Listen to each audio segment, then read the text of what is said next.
আসসালামু আলাইকুম প্রিয় ভিউয়ার্স, এই যে আমাদের কৃষ্ণপুরের হাওর অঞ্চল এটা। আপনার এখন তো হাওড়ার হাওড় না নদীতে পরিণত হয়েছে। কৃষ্ণপুর নদী নদী বললেই চলে। দেখেন অবস্থা খুব খারাপ। আপনার বাংলাদেশের বন্যা, যারা বন্যায় ডুবান্ত তাদের জন্য খুবই দুঃখ প্রকাশ করতেছে। আমাদের সামর্থ্য নাই, সামর্থ্য থাকলে অবশ্যই যাইতাম ত্রাণ নিয়ে।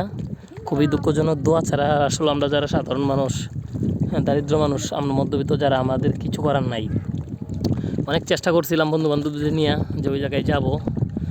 দুইজন বা হইলে তিনজন হয় না, দুইজন আরেকজন হইলে আরেকজন হয় না।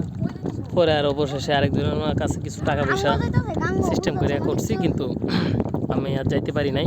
আপনাদেরকে বলেছিলাম যাব, তাই আমাদের বাড়ির সামনে যে হাওরটা, এটার মধ্যে এখন বিকালবেলা একটু নৌকা চালাইতেছি। আসলে যারা বন্যা ডুবান্ত, যাদের ফ্যামিলি খুবই অবস্থা খারাপ, তাদের জন্য দোয়া ছাড়া তো আমাদের আর কিছু করার নাই। আসলে তাদের জন্য মন থেকে দোয়া করি। আমরা কি করব দোয়া ছাড়া? আমাদের এই যে দেখতেন মাঝে একটা ফিশারি, এটা প্রায় ডুবানো অবস্থা, অনেক প্রায় 3-4 ফুট উঁচা করে নেট দিছে। আরও পানি বেশি ছিল গতকালকে, কিন্তু আজকে একটু পানিটা কম।